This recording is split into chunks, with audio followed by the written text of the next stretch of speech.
ओम श्री गणेशाय नमः। नमस्कार दोस्तों, आपका हमारे YouTube चैनल धार्मिक कथाएं और कहानियां में स्वागत है।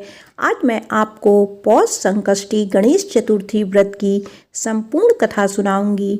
अगर आपको यह कथा अच्छी लगी तो आप वीडियो को लाइक, सब्सक्राइब और शेयर जरूर कीजिएगा। आइए सुनते हैं संकष्टी चतुर्थी व्रत कथा। पौष मास में आने वाली गणेश चतुर्थी व्रत का एक विशेष महत्व है। जो भी श्री गणेश उपासक इस व्रत का अनुष्ठान करता है, विघ्न विनाशक श्री गणेश उसके सभी कष्ट हर लेते हैं। गणेश जी के व्रत का अनुष्ठान करने से पूर्व व्रत धारक श्री गणेश उपासक को अपने दोनों हाथों में पुष्प लिए भगवान श्री गणेश की पूजा अर्चना करनी चाहिए एवं गणेश चतुर्थी के इस विशेष पर्व पर भगवान गणेश की संकट नाशिनी कथा का पठन या श्रवण अवश्य करना चाहिए। संकट चतुर्थी के दिन भगवान गणेश की कथा का पठन और भगवान के दर्शन का विशेष महत्व है। आइए सुनते हैं पौष मास की श्री गणेश चतुर्थी व्रत कथा। एक समय की बात है जब अहंकारी रावण ने स्वर्ग के सभी देवता को परास्त करके जीत लिया था और अपने अहंकार में चूर होकर संध्या वेला को जब वो अपनी नित्य संध्या में व्यस्त ऐसे महाबली बाली को पीछे से पकड़ लिया, तब वानर राज महाबली वाली ने रावण को अपने बगल में दबाकर उसे अपनी नगरी किष्किंधापुरी को ले गए थे। रावण महाबली बाली के बाहुपाश में फंसा हुआ तिलमिला रहा था। अपनी नगरी में पहुंचकर बाली ने उसे एक खिलौना समझकर अपने परम तेजस्वी पुत्र अंगद को सौंप दिया और अंगद भी अपने पिता द्वारा दिए गए खिलौने को बड़े चाव से खिलौना समझकर उसके साथ खेलने लगा। अंगद रावण को खिलौना समझकर उसे एक मजबूत रस्सी से बांधकर उसे पूरे नगर में इधर उधर घुमाने लगे, जिससे रावण को अतिशय कष्ट का सामना करना पड़ा और उन्हें बहुत दुख और दर्द की पीड़ा होने लगी।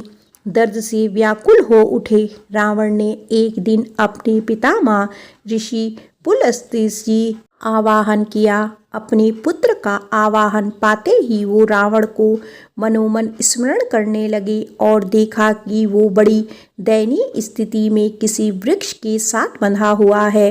रावण की ऐसी दुर्दशा देख महर्षि पुलस्त्य जी गहन विचार में पड़ गए कि आखिरकार पुत्र रावण की इस दशा का कारण क्या है। कुछ क्षण पश्चात उन्हें ये ज्ञात हो गया कि जब भी कोई अहंकार के मद में आके कोई अनिष्ट कार्य करता है, फिर वो देव हो या दानव या फिर मनुष्य, सभी की दशा यही होती है। अपनी पुत्र की ये दशा का विवरण पाते ही वो तुरंत रावण के पास आ पहुंची और कहा, बोलो पुत्र रावण, मुझे क्यों याद किया है तुमने। रावण बोला, पितामह, मैं आपको मेरी दशा देखकर यह पता नहीं चल गया होगा कि मैंने आपको क्यों याद किया हुआ है। मेरी रक्षा करे पितामह, इस नगरी के नगरवासी मुझे अत्यंत कष्ट दे रहे हैं और मुझे धिक्कार रहे हैं। रावण की करुणावाणी सुन महर्षि पुलस्त्य बोले, पुत्र तुम डरो नहीं, तुम इस बंधन से जल्द ही मुक्त हो जाओगे। इसके लिए तुम्हें परम पूज्य श्री गणेश जी का विघ्न विनाशक व्रत करना होगा। पूर्व काल में जब वृत्रासुर के वध से छुटकारा पाने के लिए इंद्रदेव ने भी इसी व्रत का अनुष्ठान किया था।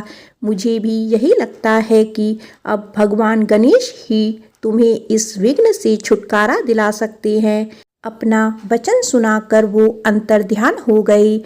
अब अपने पिता के वचनों अनुसार रावण ने श्री गणेश जी की आराधना करनी शुरू कर दी और बड़े ही श्रद्धा भाव से पौष मास में आने वाली गणेश चतुर्थी का व्रत किया, जिसके पूर्ण फलस्वरूप वो बाली के इस बंधन से मुक्त हो गया और पुनः अपने राज्य को प्राप्त हुआ।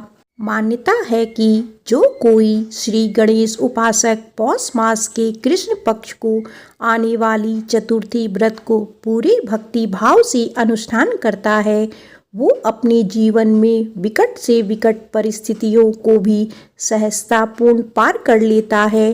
प्रेम से बोलो गणेश भगवान की जय।